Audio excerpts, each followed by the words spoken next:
Where were you on the morning of September 11th, 2001? In Spanish class, like the first period of the day. Teaching a class at Wolfson High School. I was in my second year teaching, and it was my second period class. So I was at Baylor, and it's 1 hour behind. So when the first plane hit, I was actually waking up for my 8 o'clock class. That morning was your typical morning of a homeschooling mom running errands. I left my house at about 8:35. I usually, while getting ready, I'd watch the Today Show. I then drove to my office because I needed to be there by 9 o'clock. So I work in New York City in Manhattan, and I was in my office. It was located just east of Grand Central Station, so 42nd Street and Lexington Avenue. I was working in Washington, D.C. at the time at the Postal Service headquarters building, and our offices looked out over the Potomac at the Pentagon. About 8:30 or so, I left the apartment complex and drove up to work. And since I had listened to the news already, I was listening to music and drove onto base. We were getting ready to go out on a training exercise for about 6 weeks. So we were scheduled to get underway that day. I was on a plane traveling from Chicago, Malaga, Spain, working for the company who had flown me over there. How did you find out what was happening? So I wake up to the radio, and it may have been, at the time, it could have been music playing, or it could have been a little news blurb. Well, I heard that one of the Twin Towers had just been hit by a plane. And we were getting ready to have a vocabulary test, so they were studying. And one of my teachers walked in and said, or actually our department head walked in and said, "Turn on the TV, history's happening." And we had just done the announcements. So we were Central Time, so we just started the day. We had a couple teachers for each subject at our school, and the world history is actually very appropriate. The world history and social studies teacher kind of burst in, and he was like, turn on the TV, America's under attack. It took a while, probably 20 or 30 minutes later, they got on the announcement system, the PA system for the whole school, and then they asked everybody to stop classes and to turn on the TV. I had a friend text me and asked me to please stop at their house on my way home. I stopped there, and we're watching the news. And drove up to our squadron and parked the car. And I remember flipped over to the radio, and I just hear this, "Well, we're going to go now to breaking news from New York," as the cut in. I thought, no big deal. Turned the car off, grabbed my stuff, and walked into work. And I heard somebody say, "Yeah, a plane hit the World Trade Center," and thinking, maybe a small, civil aircraft or like a Cessna, some small general thing, not realizing it was the airliner. My boss had a TV in his office, and so we were getting reports of what was happening in New York.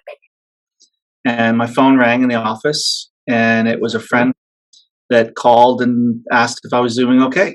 And I asked her why she was calling and why she was worried about me. And she said, "You haven't seen the news?" And I heard my phone ringing at my desk. I ran over to the desk and picked it up, wondering what problem I had today already. And a friend of mine that I've known since high school was calling and saying, "Stan, did you hear the news?" I said, "What?" I'd just been watching the news. First thing I remember was my wife texting me saying that a plane had flown into one of the towers. I was sitting in first class, so I was at the front of the plane, and I saw the flight attendant go in the cockpit. And when she opened up the cockpit door, I heard this automated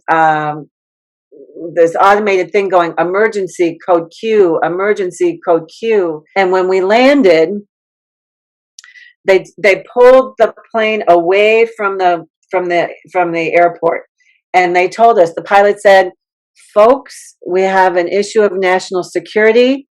a hijacked plane has just run into the World Trade Center. What was your reaction? And my immediate reaction was confusion because I was literally, first thing I heard was just waking up. And I thought, what a sick morning show joke. I was in shock. I was not believing what I was seeing. I was thinking that this had to be a prank, that this wasn't real, until the news said it was real. Disbelief, right? I couldn't believe it. I was scared. Initially, nobody knew what was going on.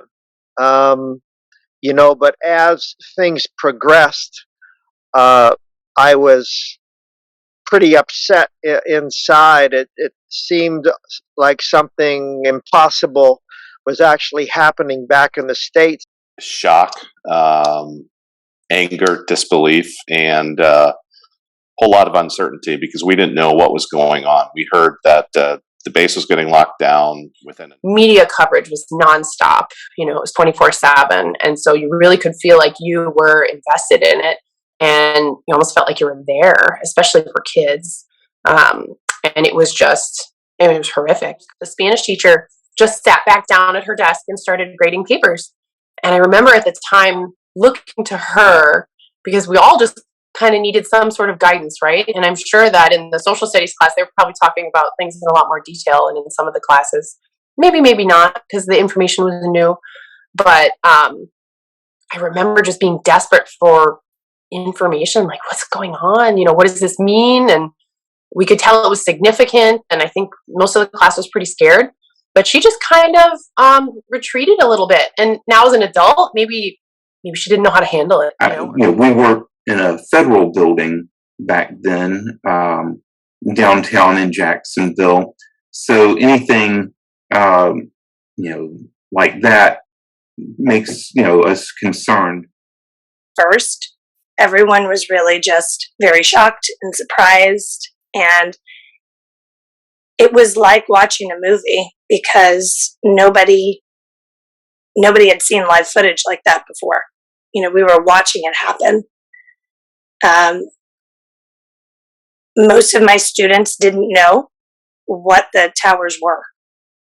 So I was explaining to them the importance of and the kind of activities that went on there. And I remember going in to the lounge area, and on TV, there was the second aircraft was hitting at that time. And we all were kind of like, what movie is this? We thought it was a movie preview for something like that. And then somebody said, this is live. It was disbelief. We were watching live actually when the second plane hit, and we were just shocked. And at that moment, we knew that this was not an accident. And I looked up at the TV just in time to see the second plane hitting the tower. And I knew that we were in trouble. How did you feel? Is lack of feeling an option? I think the majority of us were just paralyzed by what we were seeing. Just so somber and so scary that we lived in a bubble that could be burst so quickly. I think I felt numb. I felt scared. A lot of different emotions. In my imagination, I'm thinking maybe a tourist plane or small plane just got out of control. The first part of when someone says a plane hit the tower, you always think it's a small plane. Did it even dent the tower? Did it do anything? You think that New York and the World Trade Center is impenetrable. And the fact that it was a big plane and it went into the absolute office space was pretty scary. This long way away. I was just the beginning of a 2-week time in Spain where I was supposed to be working over there, so I felt pretty isolated. I felt worried. I was a bit scared. I was mad. I think it's kind of hard to say because, the feelings and the emotions kind of follow your brain's understanding of things. So you go through these kind of stages of emotion. So even then, I think everybody was it was kind of unreal. And it was hard to believe until parents started calling who wanted to come take their children out of school. They were afraid. So I think shock, fear, and then sadness for me came later. I looked at each other and we're like, what in the world is going on? Just confusion and disbelief and definitely growing anger at that time once we started finding out more of the details. Okay, we have to go do something. We're under attack. This kind of changes our outlook because we went as a military and as a nation, the 90s, there wasn't, the Soviet Union had fallen. We didn't have another great power really competing with us. Like the former Soviet Union was, and China isn't or wasn't then as strong as it is today. So it was a different. We were kind of the big kids on the block as a country, and we had to shift and we had to transition. The realization that we had a long road ahead. This probably wasn't going to be a quick and easy journey. This overwhelming sense of loss and tragedy on a scale that I hadn't seen in my lifetime. American kids, the concept of people killing other people on a scale like that because they hate them, and the concept of killing yourself to kill other people, the suicide aspect of it all was just of a magnitude that I actually really couldn't process. So I guess I felt sad, I felt shocked, worried. Everybody was really worried. It's a hard thing when you've lived a really sheltered, small town life, it's really hard to understand the concept of something like that being able to happen. It was difficult to focus on working that day. It was hard to believe that people would intentionally ram into buildings. And then the ground shook because the plane hit at the Pentagon. And we could see the smoke, and you could smell, even from that distance, you could smell the smoke. Jet fuel has a really peculiar odor to it. And then it was pretty much panic. So one of my friends worked for a law firm. He was on the 40th floor. And so he decided he had to leave. And when he got to the bottom of the into the lobby, he was told to stay put for a while because there was debris and things coming down. And then he heard a rumbling. And at that point, the firefighters just said, "Everybody go, go, go." And he ran as fast as he could. And literally behind him was the building crumbling down. And he just talked about a pillow of smoke that was kind of, he was trying to stay ahead of. Ultimately, he survived. He talks about the story almost like it would happen to him yesterday. Everybody was scrambling to call their loved ones. And because everybody was trying to call at the same time, there was no lines available. As we were going through the rubble at ground zero, every time they found somebody, you could hear them ringing a bell. And we all were hoping and praying it was someone who was still alive. While I was there, I did not recover anybody that was alive. I helped recover people, but they were not alive. I went there because I had training in medical. I worked at one point for EMS, and they needed people to go and help recovery, to help save as many people as we could. We did not realize that it was as tragic as it was. I was there approximately 5 weeks, and it's hard to describe a war zone on American soil.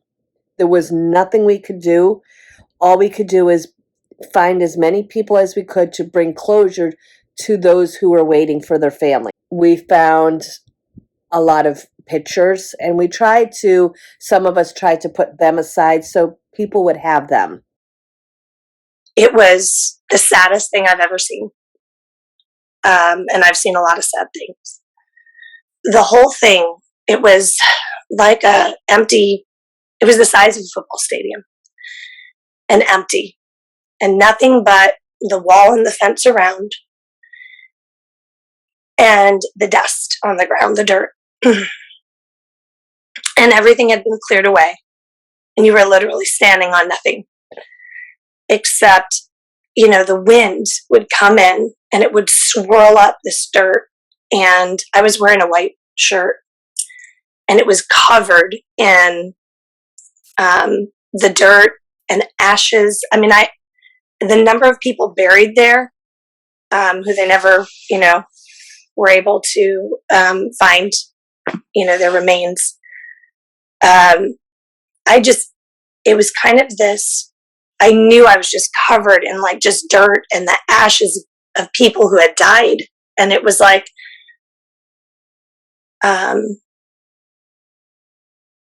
watching loved ones, babies, like toddlers walking around. They were the children of firefighters who died trying to save people.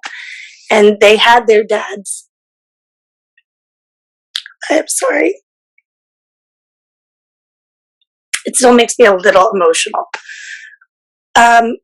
Wearing their dad's fire helmet. Some of them with jackets on and things like that. And all of the things that were left, people left flowers and teddy bears. But to see it in person and to watch these people mourn the deaths of their loved ones and to be in kind of collective mourning with them, it was just this overwhelming, I have to use the word collective sadness. It was just everyone together grieving. I had never experienced anything like that. Did the events of 9/11 change you or your life in any way? Definitely changed perspective. Being born in the late 70s, our generation had not really experienced any firsthand, or certainly not on our soil, challenge that attacked America. I think they've changed everybody's lives. Immediately, yes, because, I lost a family member. And I'm going to say it wasn't someone that I had ever gotten the opportunity to know well, because I grew up here. He was my mom's cousin. So I did have some experiences that I wouldn't have had if I didn't have a blood relative who was killed.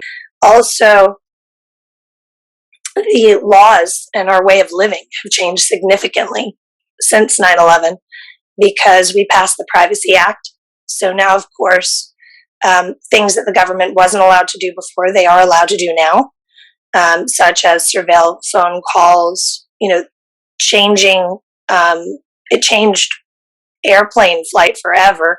And of course, during that time, there was a huge push for young men, actually, I would say men young and old, to join the armed forces. Definitely a sense of pride in serving and, being there to answer the call, and already had made that commitment. So kind of it reaffirmed my commitment and had that pride, made me a little bit more jaded as far as outlook on the world, and also I would say definitely opened my eyes to some of the responsibilities we have, I think, as Americans. Absolutely, it did. For a very long time, I was afraid to fly. It made me appreciate things more, of wanting to be with my family more. And they also changed the relationship with my then 3 teenagers, or close to teens, that they didn't want me to go anywhere. Yeah, because I love to travel. And so before 9/11, anybody could go, you could walk in the airport and, walk up to the gate or whatever. Now there's a lot of security. So it really changed the way I travel. Yes, I think it really was a catalyst for starting to think more about other parts of the world. It was a catalyst for trying to think more about other religions. Again, small town, you were either Catholic or Lutheran. I mean, it was about 2,000 people. I keep mentioning that was a small town, but it was pretty small. And we weren't very diverse. It was the beginning of a road to a lot of education and a lot of research into exploring cultures and ideas and religions that aren't quite like mine. Makes you feel vulnerable, more vulnerable than what we'd ever imagined America to be. I currently work for a company called Sandler O'Neill. Sandler O'Neill was on the 104th floor of the World Trade Center. And so when the second plane hit, they were below, their office space was above the plane. There was nowhere for them to go. So 171 people in my company that I now work for, and a third of them died that day. We won't take office space in a tall building again. So I'm sitting on the 6th floor, and the max we'll go is 10, because that's the belief of how people can get in and out relatively quickly. But on being in 40, 50, 60 floors up will never happen again. I don't drive on September 11th, if at all possible. We drove through the smoke across the bridge, and it was just surreal. I felt the most sadness and remorse when I was actually stationed at the Pentagon, and I was able to go into the room where the plane hit and there was a Navy operations group there that they took a lot of casualties there as well, and they have a memorial set up there. So one is on the outer ring where the plane directly hit, there's a chapel now, and it's very, very somber. It definitely makes you appreciate what you have. And then over on the Navy side, if you're able to get in there, you're able to sit and there's names up on the wall, and that's all that's in there. It's a completely it's a gut wrenching room just to sit in and feel the presence and understand everything. It's definitely makes you want to honor the people that gave so much. My time at Ground Zero was long. It was scary. The smells, the sights, the sounds, they never go away. You close your eyes and you can still see them. What do you want future generations to know about that day in American history? I think future generations should know how many people were impacted, right? Families over time, and subsequent lung damage and trauma to thousands and thousands of people that initially thought they were unscathed, right? So that the reach was very far physically, much more than those who just died that day. Ultimately, I think you see the core of American values and American grit came through with the ability to come together, help each other. I would say that all of our citizens need to realize that there's something definitely important in our country and something magical, almost, but that it requires a lot of work and a lot of determination to continue this. And when we're all united, we're definitely stronger as a country. That day is hard to describe. It's hard to understand and have some generations fully understand. But if I had to pick just one phrase, that phrase would be, we became more united. We valued each other more. That although this was the most, I don't even know the word, the most despicable thing that could happen, the most evil thing that could happen, what happened after 9/11 was something I don't ever think we'll see in my lifetime. People came together. We were united in a way that it was beautiful, right? People were really together and feeling a sense of national pride and resolve that we were going to get through this together. We were going to help our fellow man. It was really really beautiful. The way the country pulled together, I don't think I've ever seen America more unified than we did then. The way people mourned together and loved each other, and the many, many, many people who gave their lives to try to help other people. I wish we could return to that, because I think we spend a lot of, I mean, not at that cost, but we spend a lot of time arguing over what I think ends up being really silly things. But when a national tragedy happens, people pull together, and I think that's beautiful. It was very different because we didn't go through everything, because like I said, we were gone for about 6 weeks at that time. So we came back to a very different country. So I didn't see what the reactions were of the country. We didn't go through the process with everybody, whether it was prayer vigils or fear or coming together or the patriotism or anything like that. So we came back to a different, it was like you just closed your eyes one day and the world was completely changed when you're coming back 6 weeks later. It was very humbling, I think, for a lot of people. We thought we were safe. I want them to know that that yes, bad things can happen, but it doesn't mean that we shouldn't care about other people, and things will get better.